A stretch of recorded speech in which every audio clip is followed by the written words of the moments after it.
नमस्ते, मैं हूं निखिल और भूपेंद्र सोनी के साथ आपका स्वागत कर रहा हूं खबर गांव के इस वीडियो प्रेजेंटेशन में, जिसमें हम करवाएंगे आपको भारत के 4 सूबों की यात्रा, जहां पे ऐसी खबरें डेवलप हुई हैं जो किसी की यात्रा से जुड़ी हैं, किसी की शादी से जुड़ी हैं, एक बड़े पंथ की इंटरनल डायनेमिक्स से जुड़ी हैं और जुड़ी हैं एक बड़े नेता की बगावत से भी। सबसे पहले हम पंजाब जाएंगे, जहां से भूपी इस तरह की खबरें आ रही हैं कि अकाल तख्त के अंदर जो मैटर्स चल रहे थे, जो उनकी इंटरनल डायनामिक्स हैं, अब हुँ। वो खबर, गॉसिप, शादी, इन सारी चीज़ों में नत्थी होकर के बाहर आ रही है। अगर हम पंजाब की बात करें तो पंजाब की जितनी भी पॉलिटिक्स है वो अकाल तख्त के हुँ, इर्द-गिर्द ही घूमती है, उसके इन एंड अराउंड ही रहती है क्योंकि पंथक पॉलिटिक्स का ज़ोर जो है वो ज़्यादा है। अब अकाल तख्त का जितना भी अभी खबरें हम लोग सुनते आ रहे हैं, ये पिछले साल से ही चली आ रही हैं। अगस्त वो महीना था जब पहली बार जो सुखबीर बादल हैं, जो अकाली दल के मुखिया रहे हैं अभी भी, और उनको एक तरह से तनखैया घोषित किया गया था, फिर उनकी सज़ा का ऐलान होना था और 2 दिसंबर 2024 वो तारीख थी जब उनको तनखैया घोषित करके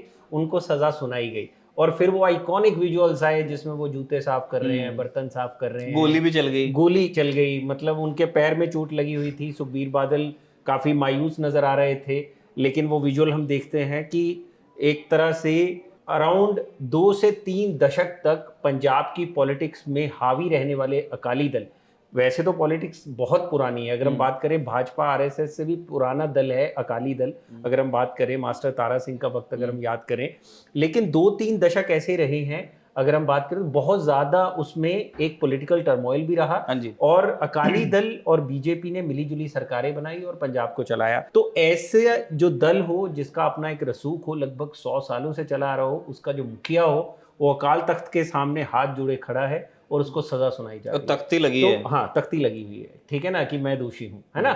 तो वो जो चीज़ें हैं वो जनता ने कभी देखी नहीं थी इससे पहले, पहली बार देखने को मिली। अब लगा था कि चीज़ें उसके बाद सॉर्ट होंगी, इन्होंने माफ़ी माँग ली है, गोली तक चल गई, इससे ज़्यादा और क्या हो सकता था, वो हरमंदिर साहिब के बाहर बैठे हुए थे जिस वक़्त।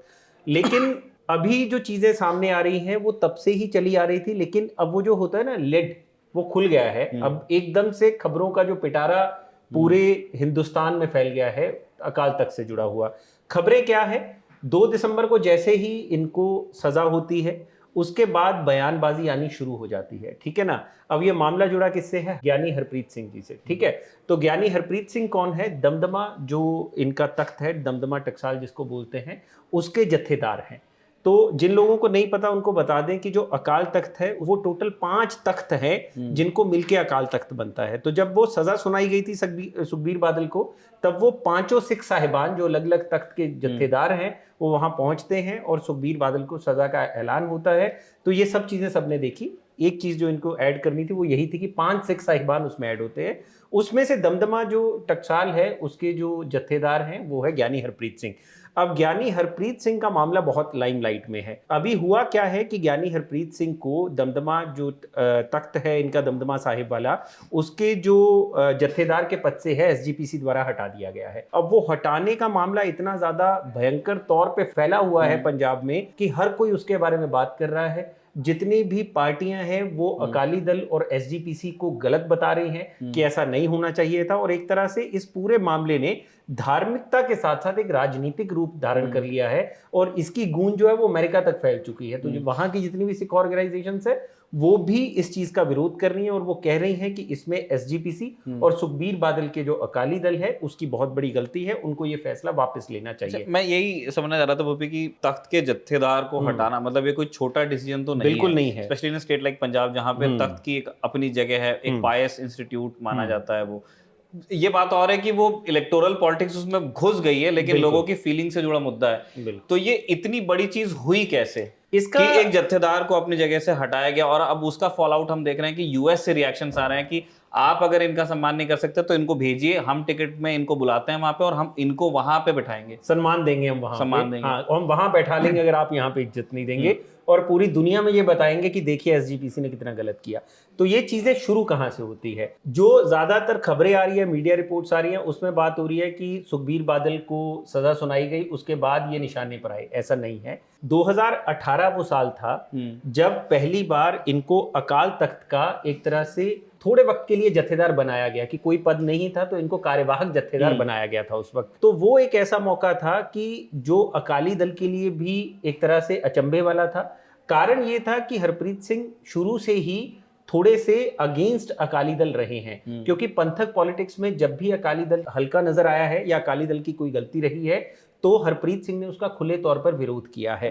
तो वहां जब इनकी नियुक्ति होती है उसके बाद ये इनके बयान आने शुरू होते हैं चीजों को लेकर कि यहाँ पर गलती हुई है, यहाँ पर गलती हुई है। और उस दौरान जो बरगाड़ी कांड था और बाकी बहबल कला कांड था, 2007-8 के दौरान का पोशाक कांड जिसमें हरियाणा के जो संत राम रहीम डेरा बाबा सच्चा सौदा वाले, तो उन्होंने पोशाक पहन ली थी, तो उनका जो लेटर उस वक्त एक आया था उसकी कहानी हम आगे करेंगे। तो ये सारी चीजें चल रही थी उस दौरान और ये खुलकर विरोध कर रहे थे अकाली दल की उस पंथक पॉलिटिक्स को लेकर कि आप यहाँ पर गलत हैं और आपको इस चीज को मानना चाहिए। लेकिन हुआ क्या, उसके साथ साथ इनकी नजदीकी आम आदमी पार्टी की तरफ भी बढ़ती चली गई। जिस वक्त राघव चड्ढा की शादी हुई तो राघव चड्ढा की शादी में ये वहां पर मौजूद थे, वहां की कुछ तस्वीरें वायरल हुई।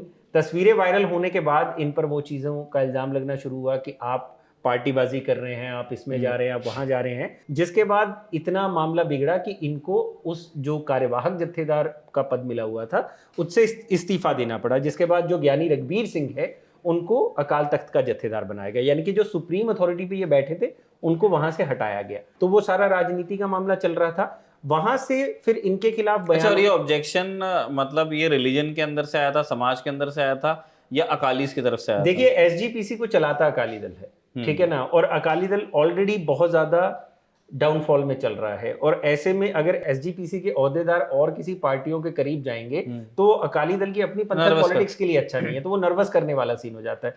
तो वो जो विरोध होता है वो होता कि वो एसजीपीसी के अंदर से भी आया और वो अकाली दल की भी तरफ से आया, तो वो दोनों का विरोध मिलके इनको वो उस वक्त छोड़ना पड़ा। उस वक्त सीन क्या था, क्योंकि ये अकाल तख्त के जत्थेदार थे, इनको Z+ सिक्योरिटी दी गई थी, तो ये भी इल्जाम लगाया जाने लग गया अकाली दल की तरफ से ये सेंटर के भी बहुत करीबी हैं, भाजपा RSS के करीबी हैं, ठीक है। तो ऐसी चीजें बाहर निकलने लगी, जिसके बाद इन्होंने Z+ सिक्योरिटी हटा दी थी अपनी हरप्रीत सिंह जी ने।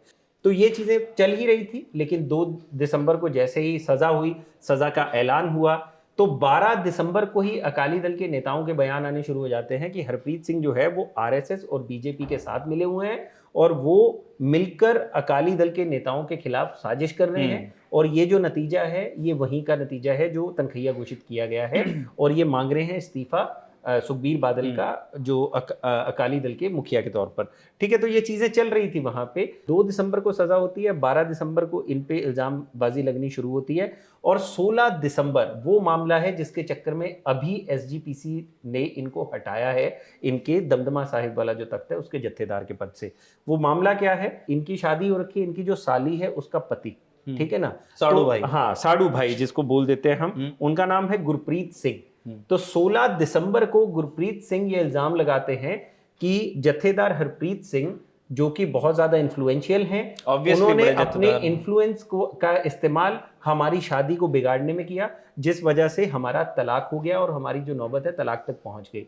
यानी कि उन्होंने ये इल्जाम लगाया कि जत्थेदार रहते हुए उन्होंने किसी के निजी मामलों में अपना हस्तक्षेप किया, दखलंदाजी की, जो कि अलाउड नहीं है और इनको इस पद से हटाना चाहिए। ये मामला वैसे तो उतना बड़ा नहीं था, लेकिन क्योंकि ये अकाली दल की जो पॉलिटिक्स के इन एंड अराउंड घूम रहा है और प्लस अकाली दल ने इसको पूरे लाइमलाइट में उछाला भी, उस वजह से ये मामला धीरे धीरे बड़ा रूप लेता चला गया। पहले इनको सभी पदों पर इनकी जिम्मेदारियों को होल्ड कर दिया गया और अब इनके लिए बोल दिया गया कि आपको उस पद से हटाया जा रहा है।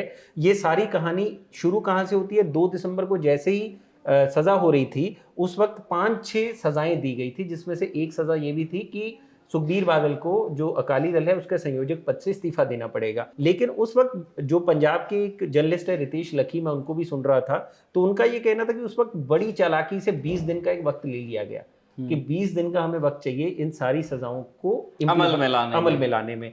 लेकिन उन्हीं 20 दिनों के दौरान ऐसी चीज सेट कर दी गई कि जो अकाल तख्त, ठीक है ना, जहां से ये सजा आई थी उसी के एक सिख साहिबान के खिलाफ ये चीज शुरू हो गई। और इस चीज का खामियाजा ये हो रहा है कि जो अभी अकाल तख्त के जत्थेदार है ज्ञानी रघुवीर सिंह, उनका भी बयान आ गया है कि या तो एसजीपीसी इस चीज को वापस ले, अगर वो इस्तीफा वापस नहीं लेती तो मैं अकाल तख्त के जत्थेदार पद से भी इस्तीफा दे दूंगा। तो अभी ना ये निगलते बन रहा है ना ये उगलते बन रहा है। SGPC जैसे जो के लोग लिए। हैं नहीं पंजाब से या जो पंथक पॉलिटिक्स को नहीं उतना समझते, मेरे लिए भी नया ही टॉपिक है, इसलिए मैं अपने उसके लिए पूछ रहा हूँ, क्या एसजीपीसी इतनी पावरफुल है कि अकाल तख्त के जो हेड हैं वो कह रहे हैं एक्स और ये वाई कह सकते हैं?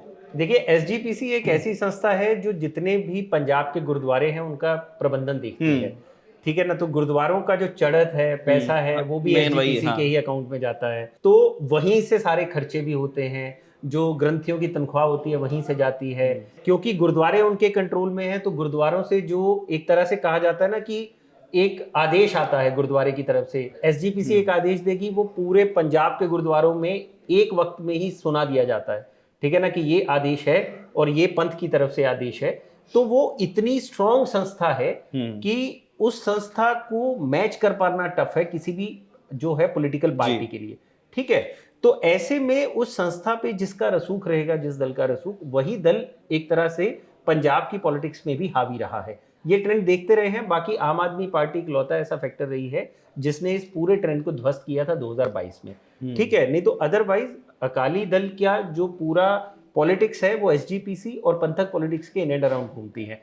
यही कारण है कि एसजीपीसी इतनी स्ट्रॉन्ग संस्था है कि वही जत्थेदार चुनती भी है और वही जत्थेदारों को हटाती भी है। तो ये एक जो चीज है, इनका मानना है अकाली दल का कि अगर ये इकलौता किला है जो इनके पास बचा है, अगर ये किला भी वहां से छूट गया तो इनके पास अभी फिलहाल ना तो राजनीति बची है, ना इनके पास स्टेट है, ना सेंटर है, ना इनके पास अगर एसजीपीसी रहेगी तो वो कंट्रोल छूटता हुआ दिखाई देगा। तो अब जब इंडिया से बाहर जो संगत है, यूएस में, कनाडा में, वहां से ऑब्जेक्शंस आ रहे हैं, वो लोग कह रहे हैं कि आप नहीं रिस्पेक्ट कर सकते तो यहाँ भेज दो। बिल्कुल। तो इस चीज को कैसे डील किया जा रहा है? इस चीज को देखिए, ये नैरेटिव का खेल है सारा, ठीक है ना। फॉरेन में बैठी संस्थाएं अगर बोल रही हैं तो उससे दिक्कत कहाँ आती है? उससे एसजीपीसी को कोई दिक्कत नहीं है। उससे एक तरह से कह सकते हैं पंथक जितना भी काम चल रहा है उसमें कोई बाधा नहीं पड़ने वाली। लेकिन नैरेटिव ये सेट होगा कि आम जो अकाली दल है उसकी छवि खराब होगी, और अगर छवि खराब होगी तो आपको ये समझना चाहिए कि जितनी भी बठिंडा वाली बेल्ट है या जितनी भी जो दुआबा बेल्ट है, उसके ज्यादातर लोग जो है वो मोस्टली हर घर से एक आदमी फॉरेन में है। तो फॉरेन में वो लोग कौन सी खबरें देखते हैं? जो वहां की संस्थाएं उनको बताती हैं। तो वहां से जो चीजें चलेंगी वो अपने घरों तक ट्रेवल होंगी, घरों तक ट्रेवल होंगी तो वो पंजाब तक पहुंचेंगी, पंजाब तक पहुंचेगी तो अकाली दल की जो एक पॉलिटिक्स है उसको एक और धक्का लगेगा कि देखिए यहाँ पर गलत है और ये गलत कर रहे हैं। और जो कोई भी सिख वोट बैंक अकाली दल का सबसे बड़ा पॉजिटिव है, और सिख वोट बैंक अगर ये समझ लेगा कि सिख धर्म के ये बड़े तख्तों को अगर ये तंग कर रहे हैं तो ये हमारे लिए सही नहीं है, तो उनकी पॉलिटिक्स के लिए ये चीज खराब हो जाएगी। तो ये सारा नैरेटिव का मसला है, और हो सकता है आने वाले वक्त में अकाली दल शायद इस पे एक पैर पीछे खींच भी ले, कदम पीछे खींच ले, ताकि वो अपनी उन चीजों की और निशाना ना बने जो ऑलरेडी वो बना हुआ है।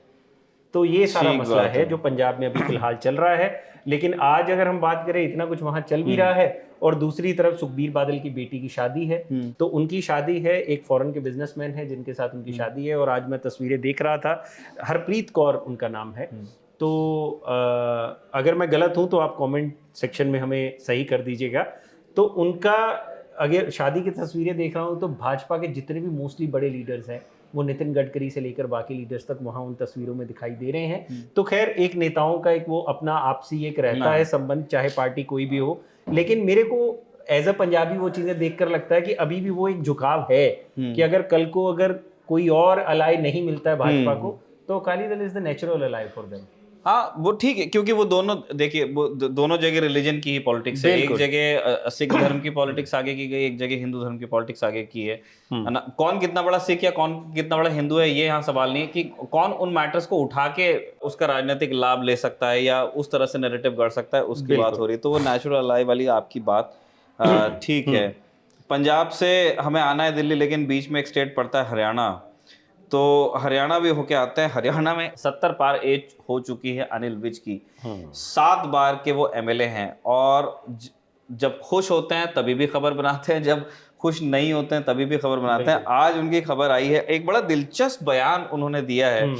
वापस आके उनका कहना था कि वो थे प्रदेश में और हिंदुस्तान आए, अंबाला गए, जहाँ के हैं, बिल्कुल ठंडे पानी से नहाए, और उसके बाद में रोटी खाई और उसके बाद उन्होंने 8 पेज का रिप्लाई अपनी पार्टी को लिखा है, भेज दिया है। और उसके बाद बिल्कुल। वो प्रेस से ये कह भी रहे हैं कि मैंने उसमें ये भी लिखा है कि और भी कोई चीज पूछनी हो तो पूछ लेना, उसका भी मैं जवाब दे दूंगा। तो ये मैटर क्या था ये हम आपको बता देते हैं। हमने बताया जैसे Anil Vij former home minister हैं और एक कद्दावर नेता हैं, 7 बार के एमएलए, सीनियर मोस्ट एमएलए अगर बीजेपी में है कोई हरियाणा में अभी सर्विंग, तो वो अनिल विज ही हैं। इनके कुछ स्टेटमेंट्स ऐसे थे जिससे पार्टी बहुत खुश नहीं थी।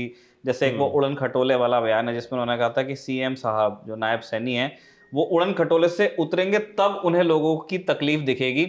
और फिर उन्होंने ये भी कह दिया कि ये मैं नहीं कह रहा हूँ, ये आप किसी एमपी से जाके पूछ लो, किसी एमएलए से जाके पूछ लो, किसी मिनिस्टर से जाके पूछ लो। तो एक तो बयान उन्होंने दे दिया सर्विंग चीफ मिनिस्टर के खिलाफ। बिल्कुल। उसके बाद हमारे दर्शक याद करेंगे कि बीजेपी के जो प्रेसिडेंट है मोहनलाल बदौली, उनके खिलाफ कसौली में केस आया था। एक वो और उसके अलावा जो बीजेपी के जो प्रचार समिति है उसके मुखिया, जो आईटी सेल के हेड आप समझ सकते हैं, रॉकी मित्तल, इन पे एफआईआर हुई थी एक रेप केस में। वो बाद में वो एफआईआर क्वॉश भी हुई, उसमें लैक ऑफ एविडेंस की बात कही, लेकिन जब ये एफआईआर थी तब एक बहुत ऑकवर्ड सिचुएशन बन गई थी बीजेपी के लिए कि जो पार्टी प्रधान है उनके ही ऊपर रेप का इल्जाम है और अब हम इसमें करें क्या। तो पार्टी के अंदर ही दो थॉट्स थे कि हमें इस चीज से फाइट करना है या इनका रेजिग्नेशन लो। तो ये बातें चल रही हैं वो भी सारी अंदर। बिल्कुल। अनिल विज ने लेकिन बाहर आके कह दिया था कि पार्टी की शुचिता को बचाने के लिए बडोली से लेना चाहिए इस्तीफा। और सबसे बड़ी बात है जो 8 पन्नों का लेटर उन्होंने लिखा भी, उसका मैटर क्या था, इन चीजों को लेकर स्थिति साफ नहीं की। मीडिया के सामने आए, लेटर फाड़ा और वो लेटर जेब में डाला अपने चिर परिचित अंदाज में कि ये हमारी आपस की बात है, हम देख लेंगे।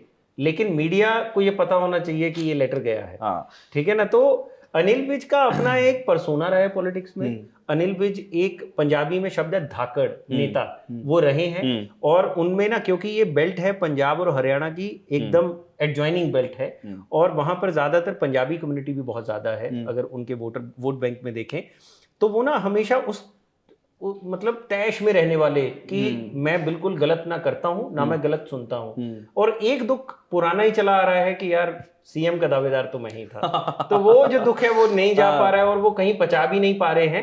लेकिन अनिल विज के लिए जो संगठन के लोग हैं उनका यही कहना है कि यार इससे ईमानदार नेता नहीं हो सकता, कि चाहे कुछ भी हुआ हो, चाहे बैक बेंच पे बैठा दिया हो, चाहे फ्रंट पे लाए हो, चाहे मिडल में रखें, ये आदमी एक काम के लिए हमेशा तैयार रहता है, वो है पार्टी। ये कुछ ना किरोड़ीलाल मीणा के तरह का चरित्र है। किरोड़ीलाल मीणा के साथ भी यही चीज है राजस्थान में। वो हैं बीजेपी के और बड़े सीनियर लीडर हैं और वो थोड़े से ना मतलब जो पुराना एक जो देहाती स्टाइल है, नाम वचन और इस तरह की बातें, कि मैंने एक चीज जो कहते, जैसे उन्होंने कहा था कि परफॉर्मेंस अच्छा नहीं रहेगा तो मैं इस्तीफा दूंगा, उन्होंने इस्तीफा दे दिया। उनको अपनी पार्टी के अंदर कोई चीज बहुत अच्छी नहीं लगती तो वो बोल देते हैं। तो वहां पे उनको लेकर भी इसी तरह की चीजें कही गई कि नहीं देखिए पार्टी डिसिप्लिन, इनडिसिप्लिन, इस तरह की बातें अनिल विज को लेकर भी। अनिल विज ने ट्विटर पे भी एक्टिविटी की। अब जैसे आपने उस चीज को हिंट कर दिया कि एक इच्छा थी कि मुझे चीफ मिनिस्टर बनाना चाहिए था, जो रिस्पेक्ट नहीं मिली सच तो में उन्होंने ट्वीट की है कुछ तस्वीरें जो बड़ी वायरल भी हरियाणा में, आप अगर देखोगे तो उसमें मिल जाएगा कि नायब सिंह सैनी के एक, अनिल विज के मुताबिक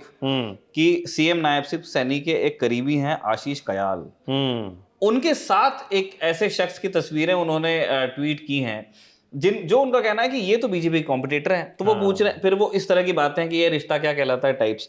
तो जब ये सारी चीजें इकट्ठा होने लगी कि भाई सीएम को लेकर बयान है, सीएम के जो क्लोज लोग हैं उनके खिलाफ बयान है, जो पार्टी प्रधान है उसके खिलाफ बयान है, तो फिर सारी चीजों को लेकर के बदौली ने ही उनको शो कॉज नोटिस दिया था और उन्हीं को उन्होंने 8 पन्ने का जवाब लिख के भेजा। और साथ में ये कॉमेंट भी है कि और कुछ पूछना है तो वो भी पूछ ले उसका भी जवाब दे देता हूँ। हरियाणा हमारा क्रॉस हो गया, हम दिल्ली आ जाते हैं। दिल्ली में एक सीरियस खबर की ओर अब हम आ रहे हैं। हमने थोड़ा सा हाहा हू भी कर लिया। दिल्ली और पंजाब दोनों से जुड़ी हुई खबर। जी हाँ, तो सिख विरोधी दंगे हुए थे 1984 में। काला अध्याय है हिंदुस्तान के इतिहास का, जब सिखों को टारगेट करके उनके खिलाफ वायलेंस हुई। एक घटना हुई थी जिसका समर्थन नहीं कर सकते, प्राइम मिनिस्टर को उनके बॉडीगार्ड्स ने मारा, लेकिन इस चीज को बहाना बना करके टारगेटेड किलिंग्स हुई, टायर डाल डाल के सिखों को यहाँ जलाया गया। बिल्कुल।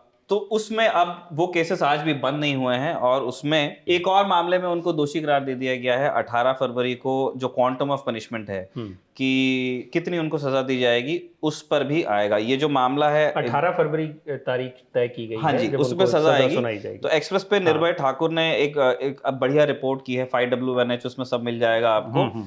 तो 1 नवंबर 1984 की ये बात है, दिल्ली का सरस्वती विहार, वहां पे तरुणदीप सिंह और जसवंत सिंह, जसवंत सिंह फादर हैं, तरुणदीप सिंह बेटे हैं, इनको एक भीड़ ने जिंदा जला दिया था और इनका घर लूट लिया था। और तब सज्जन कुमार होते थे आउटर दिल्ली से सांसद।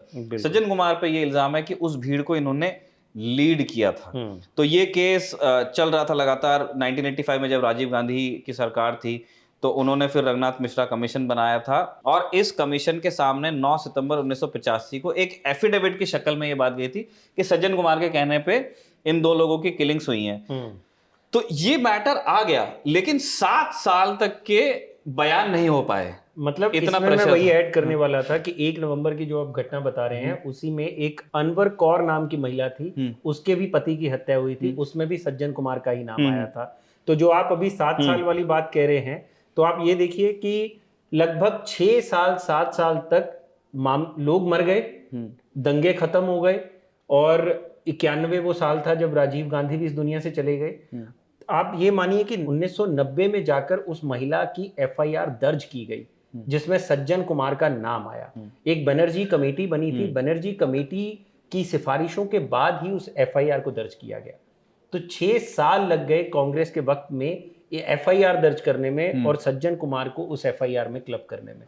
और उस दौरान का एक बहुत वाकया ऐसा है कि सीबीआई की टीम ने जब ये चार्जशीट दायर की, एफआईआर दायर की, तो उसके बाद जो सज्जन कुमार का घर था वहां पर तलाशी लेने के लिए वारंट जारी हुआ। वो तलाशी लेने पहुंचे वहां पर, और मीडिया रिपोर्ट्स के मुताबिक उस वक्त वहां से 6 तलवारें और कुछ फाइलें मिली थी। वो वहां से लेकर निकल रहे थे बाहर, लेकिन इतने में सज्जन कुमार और उनके जो कह सकते हैं समर्थकों ने, सज्जन कुमार के समर्थकों ने गाड़ियों को घेर लिया, टीम को एक तरह से बंधक बना लिया, गाड़ियां तोड़ दी, गाड़ियों को आग लगा दी गई और टीम को निकलने नहीं दिया गया, सीबीआई की टीम को। सोचिए ये देश की राजधानी दिल्ली में हो रहा था। उसके बाद दिल्ली की लोकल कोर्ट से सज्जन कुमार को एक इंटरिम बेल का ऑर्डर दिलवाया गया पहले कि आपकी गिरफ्तारी नहीं होगी। उसके बाद कहीं जाके सीबीआई की उस टीम को छोड़ा गया। तो ये उस वक्त के दौर के हालात थे कि जब जो जांच एजेंसियां हैं वो इन नेताओं पर हाथ डालने से भी डरती थी। ये चीजें कहां से आती हैं? इतना बड़ा समर्थन बेस अगर हम बात करें, लोग आपके लिए लड़ मर जा रहे हैं, सीबीआई की टीम को अबडक्ट करना कोई छोटी मोटी बात नहीं किसी नॉर्मल आदमी के लिए। तो सज्जन कुमार की जो एक हिस्ट्री है उसकी और हमको नजर मारनी चाहिए। 1977 या उससे पहले का दौर है, ऐसा रहा है कि मीडिया रिपोर्ट्स बताती हैं कि ये आदमी या कहीं सज्जन कुमार उस वक्त चाय की दुकान लगाया करते थे। उस वक्त भी कांग्रेस के छोटे मोटे कार्यकर्ता हुआ करते थे ये, लेकिन संजय गांधी की नजर इन पे पड़ी।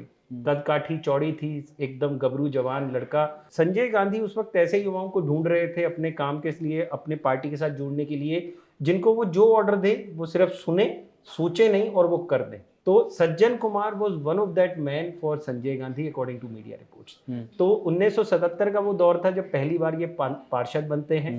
फिर ये 1900, अगर मैं ईयर वाइज बात करूं तो 1980 का वो पहला चुनाव था जिसने सज्जन कुमार को एक जाइंट किलर बना दिया। सज्जन कुमार चुनाव लड़ते हैं बाहरी दिल्ली लोकसभा सीट से। वहां से दिल्ली के पहले मुख्यमंत्री रहे ब्रह्म प्रकाश इनके खिलाफ चुनाव लड़ते हैं। किसी ने नहीं सोचा था कि 35 साल का नया लड़का जो कांग्रेस की तरफ से चुनाव लड़ रहा है वो ब्रह्म प्रकाश को हरा देगा, लेकिन जीत 2 लाख वोटों से भी ज्यादा की थी। तो वो जो जीत थी उसने सज्जन कुमार को एक पुश दे दिया राजनीति में और वो बड़ा नाम बनते चले गए। उसके बाद 1984-85 के दंगों में उनका नाम खराब हुआ, लेकिन धीरे धीरे आप 1991 के जब चुनाव देखेंगे, इधर देखिए ये चल रहा है, बेल मिल रही है, सब चीज़ें हो रही हैं। 1991 का फिर चुनाव आता है लोकसभा का, बाहरी दिल्ली से चुनाव लड़ते हैं और साहिब सिंह वर्मा को हराते हैं और लाखों के मार्जिन से। वहां से 96 का दौर आता है जब इनकी हार होती है, क्योंकि बीजेपी अपनी जो गेम है वो बदल देती है। वहां से ब्राह्मण चेहरा दिया जाता है और वो इनको हरा देते हैं और उसके बाद लगातार ये 2004 तक लगभग राजनीति से आउट रहते हैं। 2004 में फिर ये साहिब सिंह वर्मा की राजनीति को खत्म करते हैं। तो 2004 आने से पहले ही जो अटल बिहारी वाजपेयी की सरकार थी उसमें ही एक नानावटी कमीशन बनाया गया।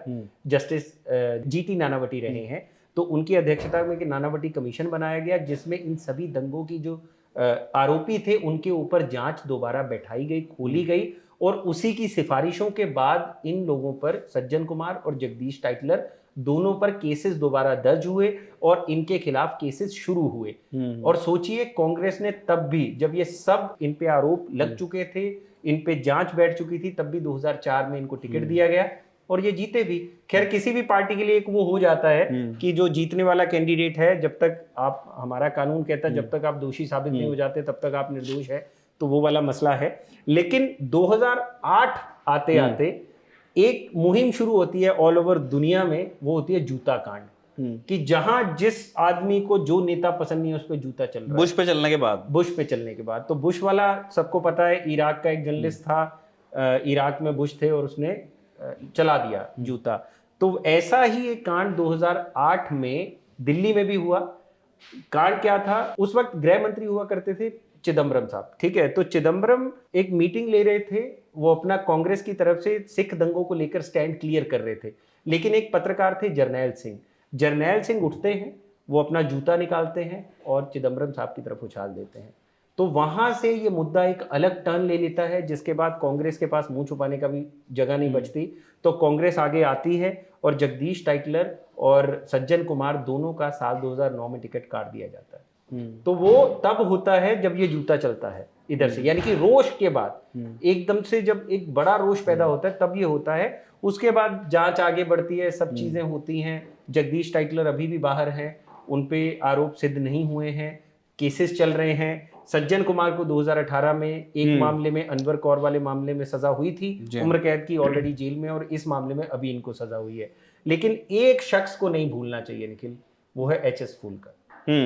वो एक ऐसे शख्स रहे हैं जिन्होंने अपनी पूरी जिंदगी लगा दी दिल्ली में सिख जो दंगे में पीड़ित जो परिवार हैं उनके केसेस लड़ने में।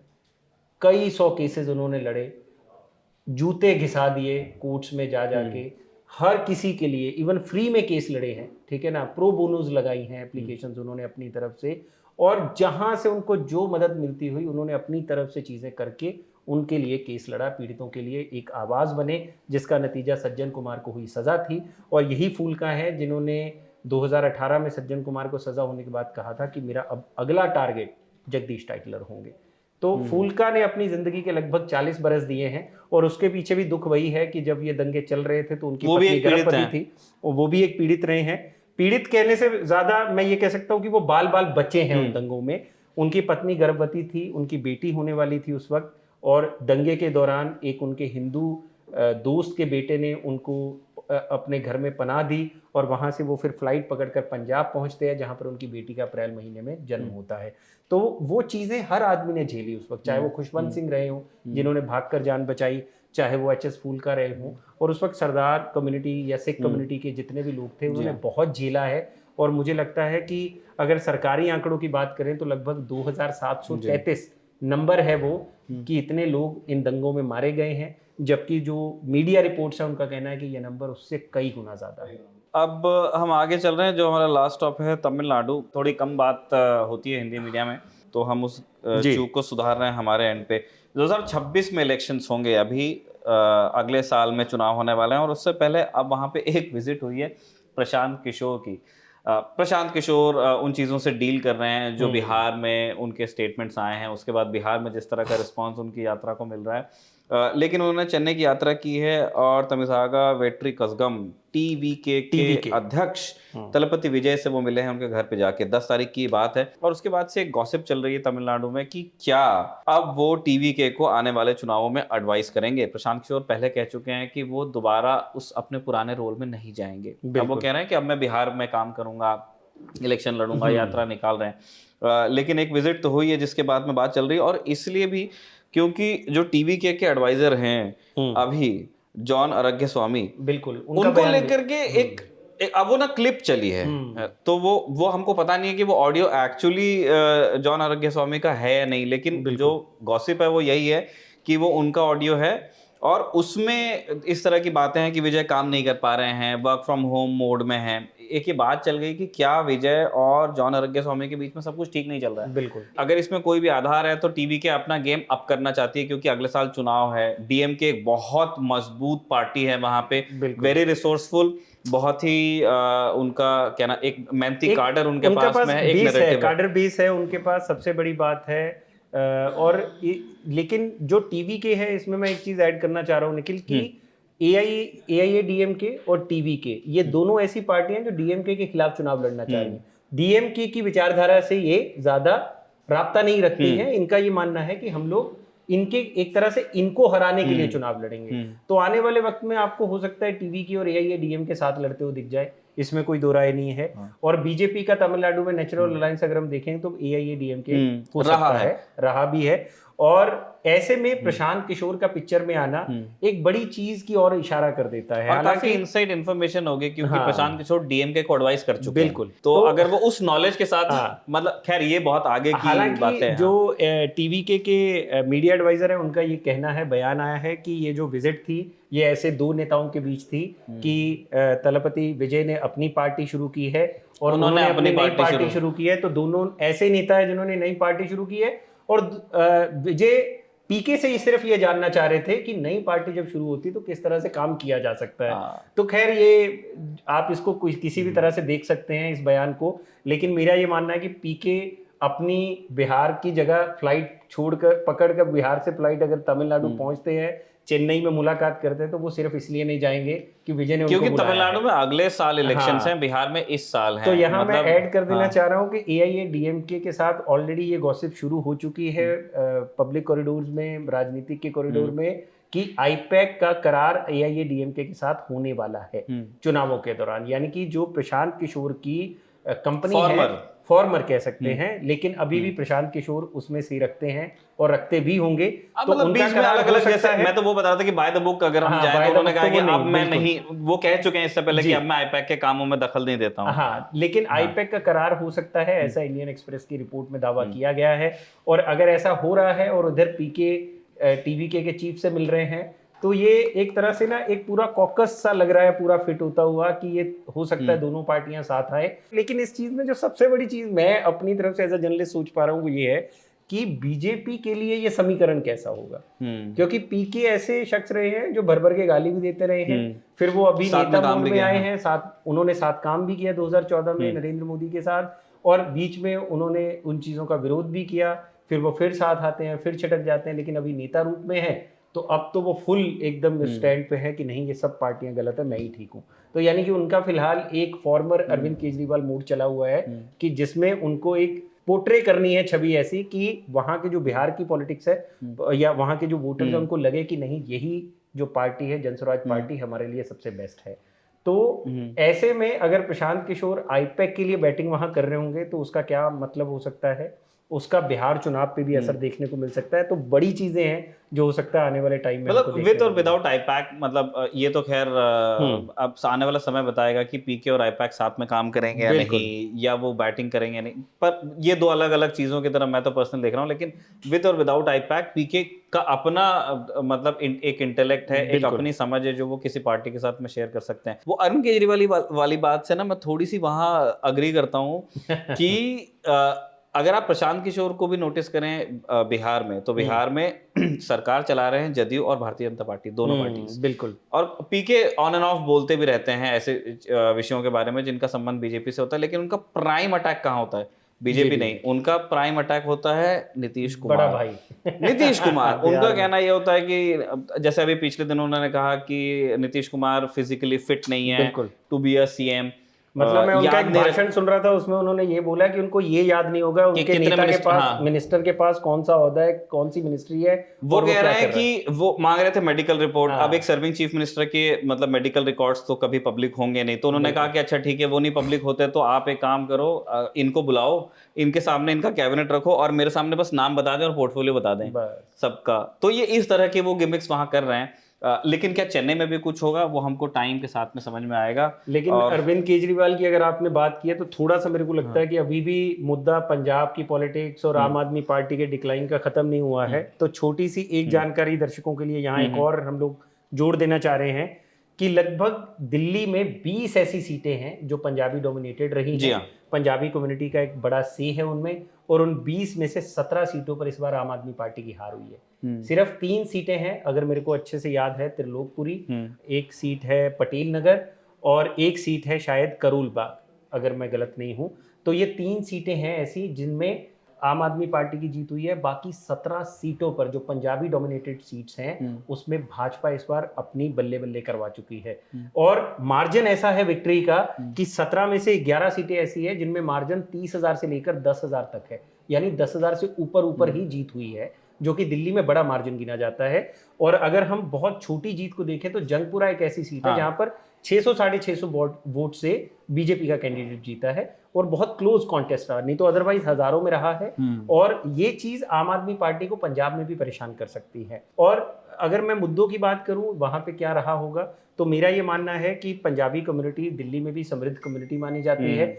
तो ऐसे केस में उनके लिए फ्री बिजली उतना बड़ा मुद्दा नहीं था, लेकिन जल संकट एक बड़ा मुद्दा था, पानी की परेशानी बड़ा मुद्दा था, सड़कों में गड्ढे एक बड़ा मुद्दा था, डेवलपमेंट ना होना बड़ा मुद्दा था, जॉब्स ना होना बड़ा मुद्दा था। तो ऐसे कई मुद्दे थे जिनकी वजह से ये पूरा पंजाबी जो शिफ्ट हुआ है वो पंजाबी वोट बीजेपी की तरफ शिफ्ट हुआ, और बीजेपी ने बड़ी आसानी से उसको टैकल किया कि ये जो स्कीम है ये एज इट इज चलती रहेंगी, ठीक है ना, बाकी जो हम दे सकते हैं वो हम ही दे सकते हैं, वो क्योंकि डबल इंजन की सरकार वाला मसला है। तो वो उस चीज को भुनाने में एकदम कामयाब रहे। प्लस इसमें एक चीज और आम आदमी पार्टी की जो मैं गलती ये कह सकते हैं कि जो जब आदमी हार जाता है तो वो गलतियां एकदम से दिखनी शुरू होती हैं। उनकी जो कैबिनेट है उसमें एक भी सिख चेहरा नहीं था दिल्ली में, तो ये भी एक ऐसा मुद्दा रहा होगा जिसकी वजह से सिख वोट जो उनसे है वो छिटका है। तो ऐसी बड़ी चीजें हैं जिसकी और मुझे लगता है कि आम आदमी पार्टी को भी सोचने की जरूरत होगी, क्योंकि अभी मंगलवार को मीटिंग होकर हटी है, और उस मीटिंग में भी यही बात हुई है कि अब आप एक किला संभालो, किसी भी तरह इसे दरकने से रोकना है। और उसमें आप ये देखिए कि मनीष सिसोदिया और सत्येंद्र जैन को डाल दिया गया पंजाब में कि वो एडवाइस करेंगे अब कि वहाँ की हेल्थ को सुधारने में और स्कूलों की स्थिति को सुधारने में एडवाइस करेंगे जी। अब भगवंत मान तो इसको इसी तरह से बता रहे हैं कि वो हमारे मेंटर हैं, अब वो हमें एडवाइस तो करेंगे ही ना, और उनके पास अगर टाइम है हमें एडवाइस करने के लिए, और हमें क्या चाहिए। लेकिन बाहर की दुनिया इसको इसी तरह से देखेगी और बाकी पार्टियां इसको इसी तरह से पोर्ट्रे करेंगी कि देखिए ये अब वहां से उधर जाने लग गए हैं, धीरे धीरे अब ये वहां दखल करेंगे, अब ये बताएंगे कि कैसे आपके मोहल्ला क्लिनिक चलेंगे, कैसे आपके स्कूल चलेंगे। तो ऐसी बड़ी चीजें मुझे लगता है आने वाले टाइम में आम आदमी पार्टी के लिए थोड़ी सी मुसीबत जो है वो पैदा कर सकती। ठीक है, वो सारे अपडेट्स भी जब आते हैं तब हम अपने दर्शकों को देंगे ही। निखिल और भूपी को आपने कैमरे के सामने देख लिया, कैमरे के पीछे भी एक व्यक्ति है जिनका नाम है निवेदिता। हम तीनों का काम आपको कैसा लगा कमेंट बॉक्स में लिख के जरूर बताइएगा। इस तरह के प्रेजेंटेशन अभी और आने हैं, उन सबको अगर आप देखना चाहते हैं तो बने रहिए खबरगांव के साथ। शुक्रिया।